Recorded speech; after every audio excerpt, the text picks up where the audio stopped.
I should have done this last year, but the 51st anniversary, a couple days late, is still good, I guess.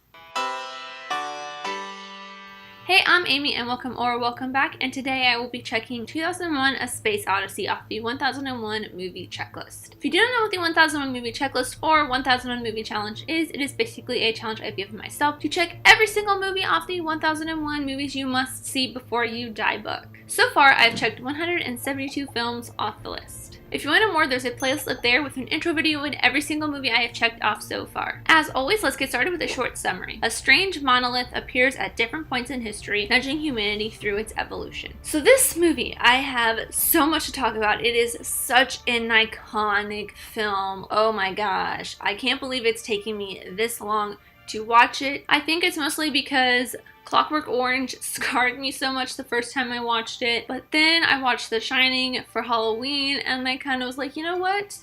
I think I'm okay with you, Stanley Kubrick. I think we can hang. And this movie has just blown me so far out of the water. Like, I'm still thinking about this movie, and it's been a while since I've actually watched it. If you follow me on Letterboxd, you will know when I actually did watch this movie. There is so much that I want to talk about with this film that I can't really fit it all. I have so many notes, and if I talked about all of them, this video would be about an hour long, and I don't want to do that because that's a lot of editing. So I will have notes of everything up on my Patreon if you want to check that out. But let's just talk about some of this movie's very iconic points. I had seen some of the things I'm going to be talking about right now before actually watching this film because they are pretty much the basics that are taught in any type of film school. If you are in film studies, if you are in filmmaking, film theory, film criticism even, these are some of the things that you are taught right out of the gate. Things like the scenes of the ape finding the monolith, the sequence of the apes using the bones as tools,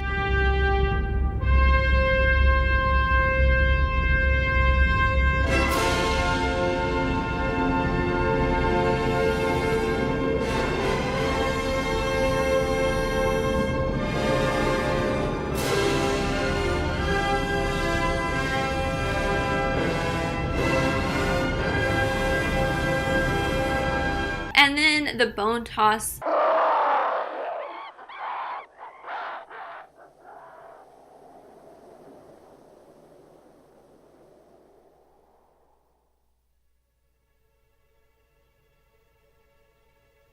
Those last two are really taught as the fundamental basics of what a perfect match cut is. And stemming from the basic match cut lessons that you get from this film, there are also many other amazing editing techniques that we get within this film as well. Like ominously cutting to howl when Dave and Frank are talking in the pod. That is something that is talked about as one of the greatest edited sequences of all time. Not probably the best one, but one of them. And the extended scene of Dave going to rescue Frank with the constant beeping.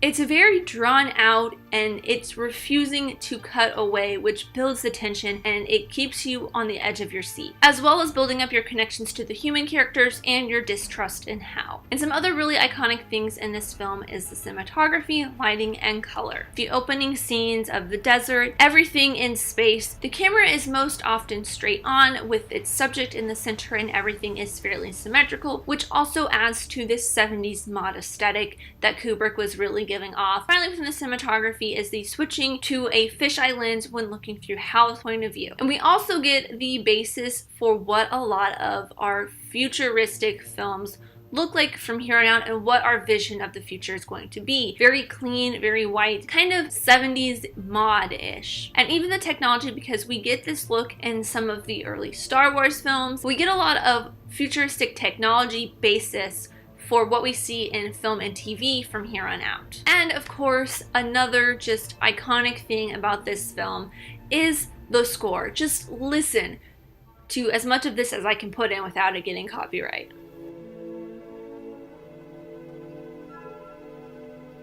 And stemming from that score is the sound design. It is really amazing in this film because you get a lot of what space would actually sound like, the deadness of it.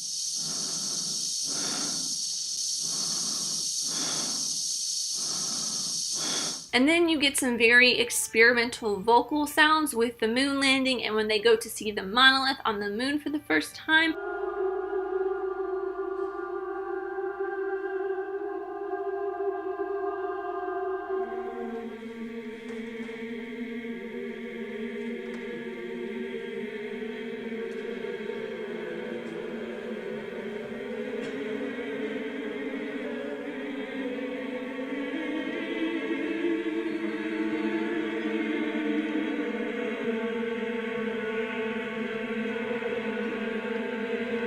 It's very intense and just chilling even, and I absolutely love that. And finally, let's talk about Hal. The camera almost always keeps Hal in frame to give him that big brother, like always watching over Dave and Frank, as well as switching to a fisheye to give you a point of view of Hal.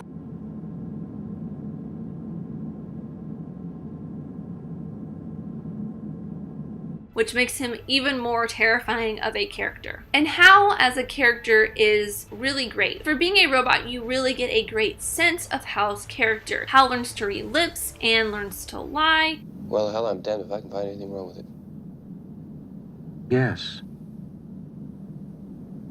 It's puzzling. I don't think I've ever seen anything quite like this before. We concur with your plan to replace number 1 unit to check fault prediction.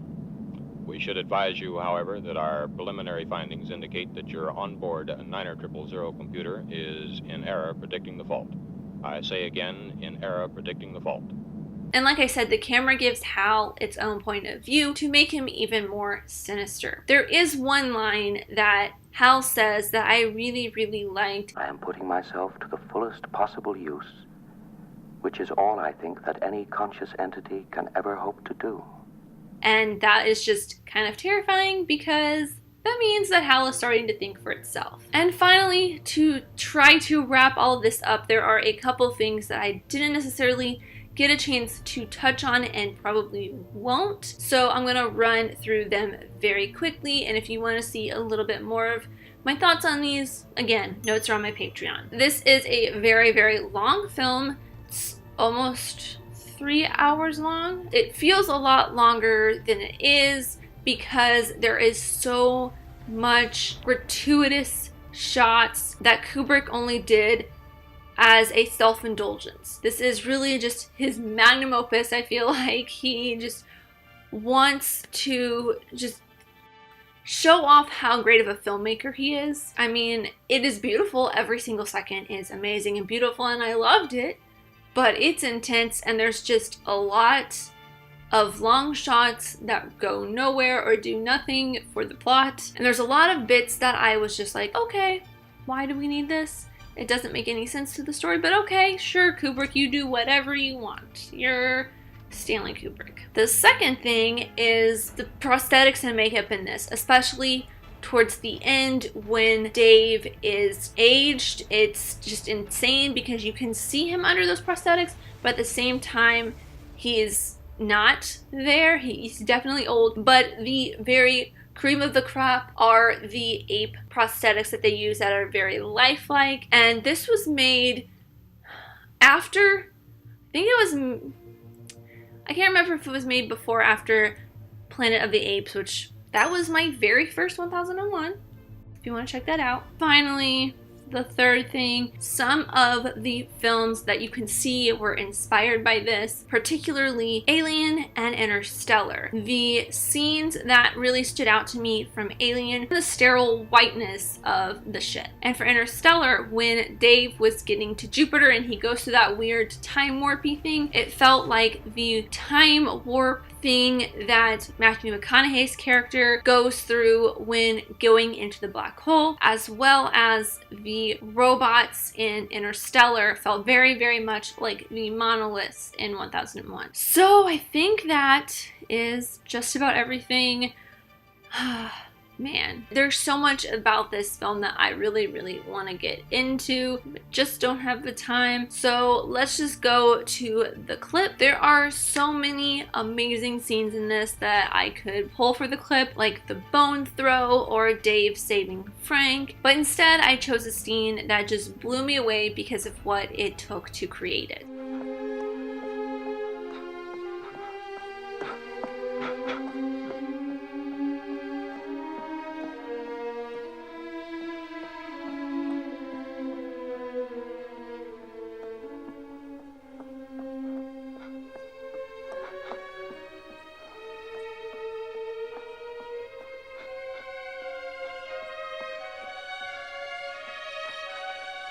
And that is all I have for 2001 A Space Odyssey. As always, these are just my opinions, but I'd love to know yours in the comments down below. Let me know your favorite Stanley Kubrick film without context.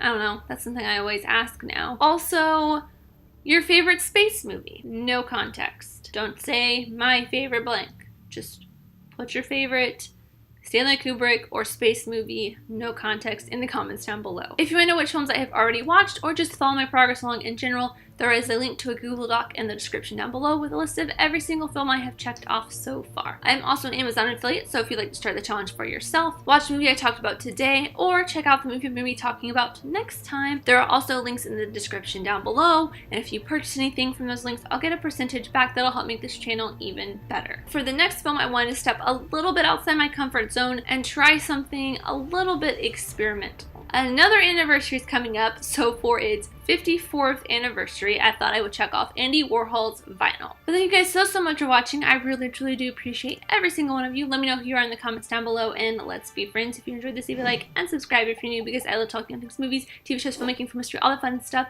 I'll see you next time. Bye!